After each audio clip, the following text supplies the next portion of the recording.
আসসালামু আলাইকুম ওয়া রাহমাতুল্লাহ। আলহামদুলিল্লাহি রাব্বিল আলামিন ওয়াল আকিবাতু লিল মুত্তাকিন ওয়াসসালাতু ওয়াসসালামু আলা আশরাফিল আমবিয়া ওয়াল মুরসালিন, আম্মা বাদ। সুপ্রিয় দর্শক ও শ্রোতাবৃন্দ, যে যেখান থেকে দেখছেন সবাইকে জানাই মাহে রমজানের বার্তা অনুষ্ঠান থেকে আন্তরিক শুভেচ্ছা ও মোবারকবাদ। প্রতিদিনের ন্যায় ধারাবাহিকভাবে আজকে আলোচনা করব শবে কদর সম্পর্কে। সুপ্রিয় দর্শক ও শ্রোতাবৃন্দ, শবে কদর মুসলিম উম্মাহের কাছে অত্যন্ত মহিমান্বিত একটি রজনীর নাম। এ রাতে গভীর আবেগে আপ্লুত হয় প্রত্যেকটি মুমিনের হৃদয়। 12টি মাসের দীর্ঘ বিরতির পরে পাওয়া এই মহান রজনীতে মহান আল্লাহ পাক রব্বুল আলামিনের করুণা লাভের আশায় ব্যাকুল হয়ে ওঠে সকল মুমিন মুসলমানদের হৃদয়।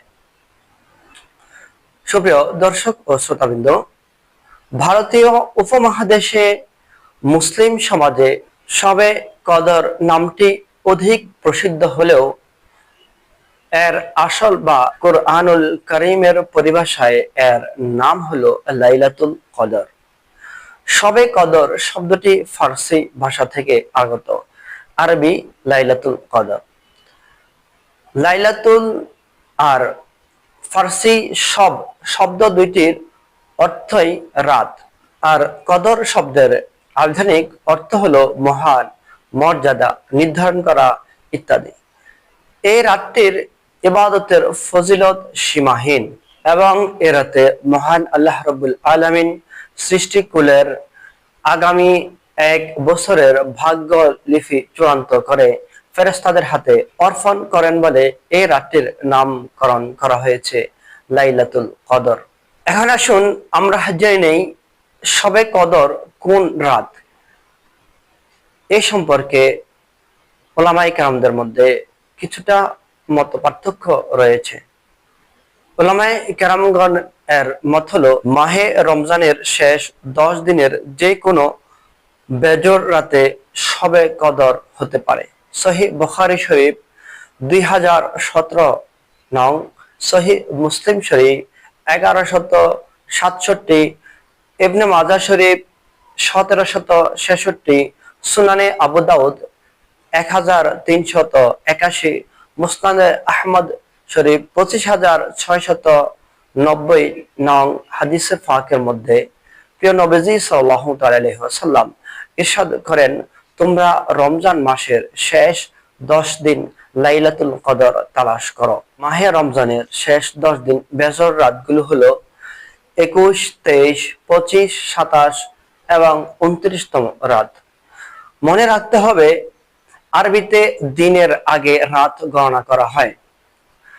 তাফসিরে মাজহারিতে রয়েছে, মুহাক্কিক উলামায়ে কেরামগণ বলেন, আরবিতে লাইলাতুল কদর এই শব্দ দুটির মধ্যে 9টি হরফ বা অক্ষর রয়েছে, আর সূরা কদরের মধ্যে লাইলাতুল কদর শব্দটি 3 বার এসেছে। সুতরাং 9কে 3 দ্বারা গুণ করলে হয় 27। অতএব রমজানের 27তম রাতেই শবে কদর হওয়ার সম্ভাবনা প্রবল।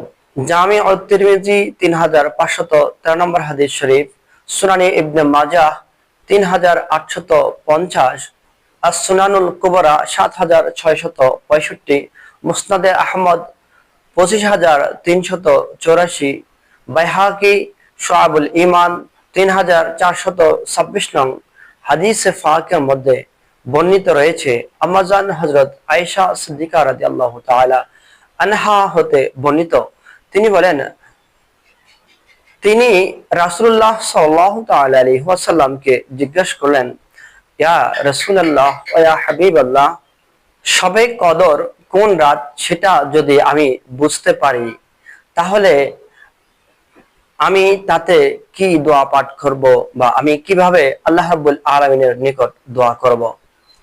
জবাবে রাসূলুল্লাহ সাল্লাল্লাহু তাআলা আলাইহি ওয়াসাল্লাম বলেন, তুমি বলবে, আল্লাহুম্মা ইন্নাকা আফুউন তুহিব্বুল আফওয়া ফা'ফু আন্নী ইয়া গফুর ইয়া গফুর ইয়া গফুর। অর্থাৎ, হে আল্লাহ, তুমি ক্ষমাশীল, তুমি ক্ষমা করতে ভালোবাসো, অতএব তুমি আমাকে ক্ষমা করে দাও। হে ক্ষমাশীল, হে ক্ষমাশীল, হে ক্ষমাশীল। বুখারী শরীফ প্রথম খণ্ড 34 নং হাদিসে পাকের মধ্যে বর্ণিত আছে, হযরত আবু হুরায়রা রাদিয়াল্লাহু তাআলা আনহু হতে বর্ণিত, তিনি বলেন, প্রিয় নবীজি সাল্লাল্লাহু তাআলা আলাইহি ওয়াসাল্লাম ইরশাদ করেন, যে ব্যক্তি ঈমানের সঙ্গে সওয়াবের নিয়তে লাইলাতুল কদরের রাতেতে জেগে ইবাদত করবে, তার অতীতের সকল গুনাহ আল্লাহ পাক রব্বুল আলামিন ক্ষমা করে দেবেন। এ রাতে আমরা বেশি বেশি নফল নামাজ আদায় করতে পারি, যেমন আওয়াবিন নামাজ, তাহাজ্জুদের নামাজ, সালাতুত তাসবিহ, সালাতুত তাওবা, সালাতুল হাজাত, সালাতুশ শুকর ইত্যাদি ইত্যাদি। আমরা কোরআন তেলাওয়াত করতে পারি, বেশি বেশি দুরূদ শরীফ পাঠ করতে পারি, বিভিন্ন দোয়া কালাম, তাসবিহ, তাহলিল, জিকির, আজগার ইত্যাদির মাধ্যমে রাত অতিবাহিত করতে পারি এবং পরিশেষে নিজের জন্য, নিজের পিতামাতার জন্য, নিজের আত্মীয় স্বজন, বন্ধু বান্ধব, নিজের উস্তাদ, সকল পাড়া প্রতিবেশী, সকল মুসলিম উম্মাহর জন্য দোয়া করতে পারি। বিশেষ করে ফিলিস্তিনের নির্যাতিত মুসলমান এবং ভারতের নির্যাতিত মুসলমানদের জন্য আল্লাহ রাব্বুল আলামিনের নিকট দোয়া করব, আল্লাহ রাব্বুল আলামিন যাতে সারা বিশ্বের মুসলমানদেরকে হেফাজত করেন, আমিন। প্রতিদিন মাহে রমজানের বার্তা অনুষ্ঠানটি দেখার আমন্ত্রণ জানিয়ে আজ এখানেই শেষ করছি। আসসালামু আলাইকুম ওয়া রাহমাতুল্লাহ।